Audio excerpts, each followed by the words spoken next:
రండి మనమిప్పుడు ఒక అద్భుతమైన కథలోకి వెళ్దాం. ఈ కథలో అంతుజిక్కని రహస్యాలున్నాయి. మన నీతికే పరీక్ష పెట్టే ప్రశ్నలుంటాయి. ఇది సాహసానికి మారుపేరైన విక్రమార్క మహారాజుకి శవంలో దూరి చిక్కు ప్రశ్నలు వేసే బేతాళుడికి మధ్య జరిగే ఒక సూపర్ ఇంట్రెస్టింగ్ మైండ్ గేమ్ అన్నమాట. ఒక క్షణం ఆలోచించండి. ఒకవేళ ఒక పజిల్కి కరెక్ట్ ఆన్సర్ చెప్తే మీ మిషన్ ఫెయిల్ అవుతుందంటే ఎలా ఉంటుంది? విచిత్రంగా ఉంది కదా? ఒక లక్ష్యాన్ని పూర్తి చేయాలంటే తప్పనిసరిగా మౌనంగా ఉండాలి. కాని మీ తెలివికి సవాలు విసురుతూ ఒక ప్రశ్న ఎదురైతే దానికి సరైన సమాధానం తెలిసి చెప్పకపోతే ప్రాణాలకే ప్రమాదం. మరి సమాధానం చెప్తే మీ లక్ష్యం ఫెయిల్ అవుతుంది. ఇదే విక్రమార్కుడు ప్రతిసారీ ఎదుర్కొంటున్న సందిగ్ధత. ఈ చిక్కుముడితోనే కథ మొదలవుతుంది. సరే, కథ మొదటి భాగంలోకి వెళ్దాం. విక్రమార్కుడి అంతులేని పని. అసలు ఒక రాజు తన లక్ష్యం కోసం ఇంతలా ఎందుకు కష్టపడుతున్నాడు? ఈ ప్రయాణం వెనుకున్న అసలు కారణమేంటో చూద్దాం. ఎన్నిసార్లు ఫెయిలైనా విక్రమార్కుడి పట్టుదల మాత్రం అస్సలు తగ్గలేదు. ఈసారి మాత్రం మౌనం వీడే ప్రసక్తే లేదని గట్టిగా డిసైడ్ అయ్యాడు. ఆ చిమ్మ చీకటి శ్మశానంలో తన భుజం మీద బేతాళుడున్న శవాన్ని మోసుకుంటూ సైలెంట్గా ముందుకు వెళుతున్నాడు. కాని ఆ శ్మశాన నిశ్శబ్దం ఎక్కువసేపు నిలవలేదు. అనుకున్నట్టే ఆ శవం నుంచి బేతాళుడి గొంతు వినిపించింది. రాజా, నీ పట్టుదల నాకు భలే నచ్చింది.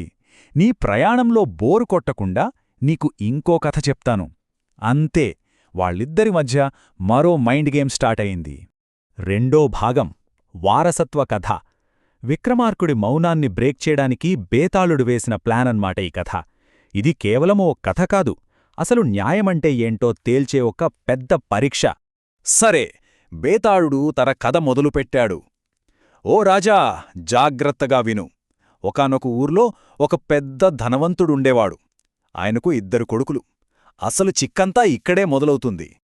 ఆ అన్నదమ్ములిద్దరి దారులు పూర్తిగా వేరువేరు. పెద్దవాడేమో తన సుఖం తాను చూసుకుంటూ ప్రపంచం చుట్టేయాలనే కోరికతో బాధ్యతలన్నీ వదిలేసి వెళ్ళిపోయాడు. చిన్నవాడు మాత్రం కన్నతండ్రి బాగోగులు చూసుకుంటూ తన డ్యూటీని ఏ స్వార్థం లేకుండా చేశాడు. చూశారా, వాళ్ల మధ్య రాబోయే గొడవకి బీజాలు ఇక్కడే పడ్డాయన్నమాట. కొంతకాలం గడిచింది. ఆ తండ్రి చనిపోయాడు. పాపం, తండ్రి బతుకున్నప్పుడు ఒక్కసారి కూడా వచ్చి చూడని పెద్ద కొడుకు ఆయన చనిపోయాడన్న వార్త తెలియగానే వెంటనే తిరిగొచ్చాడు. ఎందుకొచ్చాడో తెలుసా? కారణం ఒక్కటే, ఆస్తిలో తన వాటా తీసుకోవడానికి. ఇక్కడే అసలు గొడవ మొదలైంది. ఇద్దరి వాదనలు చాలా డిఫరెంట్గా, అంతే స్ట్రాంగ్గా ఉన్నాయి. నేను పెద్ద కొడుకుని, పుట్టుకతోనే ఈ ఆస్తిపై నాకు హక్కుంది అనేది పెద్దవాడి ఆర్గ్యుమెంట్.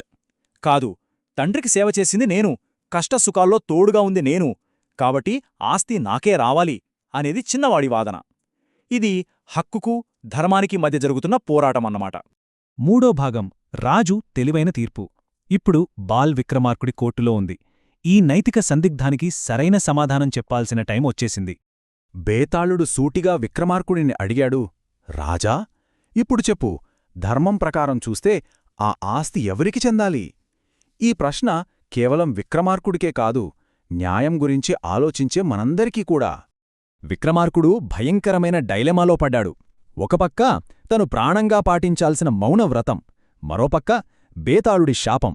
రాజా, ఆన్సర్ తెలిసి కూడా చెప్పకపోయావో నీ తల 1000 ముక్కలవుతుంది. ఈ ప్రెషర్ అతన్ని మాట్లాడక తప్పని పరిస్థితిలోకి నెట్టేసింది. తన మిషన్ ఫెయిల్ అయినా పర్లేదు, కాని అన్యాయం జరగకూడదు అనుకున్నాడు విక్రమార్కుడు. ఎందుకంటే ఆయన ఎప్పుడూ న్యాయానికే ఫస్ట్ ప్రయారిటీ ఇస్తాడు. అందుకే తన మౌనాన్ని వీడి క్లియర్గా తన తీర్పు చెప్పేశాడు. తండ్రికి సేవ చేసి బాగోగులు చూసుకున్న చిన్న కొడుక్కే ఆ ఆస్తి దక్కాలి. విక్రమార్కుడి తీర్పు వెనుక ఉన్న లాజిక్ చాలా సింపుల్, కానీ చాలా పవర్ఫుల్. హక్కు అనేది కేవలం పుట్టుకతో రాదు, బాధ్యతను సరిగ్గా నిర్వర్తించినప్పుడే వస్తుంది. ఎవరైతే సేవ చేస్తారో వాళ్లే దానికి అసలైన అర్హులు. విక్రమార్కుడు మాట్లాడగానే బేతాళుడ పెద్దగా నవ్వాడు. రాజా, నీ జడ్జ్మెంట్ గ్రేటే, కాని నువ్వు మళ్లీ ఓడిపోయావు. నీ మౌనాన్ని బ్రేక్ చేశావు అంటూ ఆ శవం విక్రమార్కుడి భుజం నుంచి జారిపోయి మెరుపు వేగంతో మళ్లీ ఆ చెట్టుమీదకు వెగిరిపోయింది. నాలుగో భాగం, తాంత్రికుడి అసలు లక్ష్యం. సరే, విక్రమార్కుడు పడుతున్న ఈ కష్టం, బేతాళుడు వేస్తున్న ఈ ప్రశ్నలు, ఇవన్నీ ఒక పెద్ద ప్లాన్లో భాగమని ఎప్పుడైనా ఆలోచించారా? కథలోని అసలు ట్విస్ట్ ఇప్పుడే రివీల్ అవ్వబోతోంది. ఇది కేవలం రాజుకి బేతాళుడికి మధ్య జరుగుతున్న ఒక మైండ్ గేమ్ కాదు. దీని వెనుక ఒక దుష్ట శక్తి ఉంది. ఒక తాంత్రికుడి భయంకరమైన ప్లాన్ దాగుంది. ఈ కథలో విక్రమార్కుడి ప్రాణాలకే పెద్ద ప్రమాదముంది. ఇదంతా మనల్ని కొన్ని ముఖ్యమైన ప్రశ్నల దగ్గరికి తీసుకెళ్తుంది. మొదటిది, అసలు విక్రమార్కుడు ఇంత కష్టపడి మోస్తున్న ఆ శవం ఎవరిది? దాని వెనుకున్న అసలు సీక్రెట్ ఏంటి? రెండోది, ఒకవేళ ఈ ప్రయాణం వెనుకున్న అసలు నిజం విక్రమార్కుడికి తెలిస్తే ఏమవుతుంది? ఆ భయంకరమైన ప్రమాదం నుంచి తను ఎలా బయటపడతాడు? ఇక అన్నిటికంటే ముఖ్యమైన మూడో ప్రశ్న, ఈ కథ వెనుకున్న ఆ తాంత్రికుడి అస్సలు ప్లానేంటి? విక్రమార్కుడి ప్రాణాలతో అతనికి ఏం పని? ఈ ప్రశ్నలకు దొరికే సమాధానాలు ఈ కథ గమనాన్ని పూర్తిగా మార్చేస్తాయి. విక్రమార్కుడి ప్రయాణం ఇక్కడితో అయిపోలేదు. నిజానికి అసలు కథ ఇప్పుడే మొదలైంది.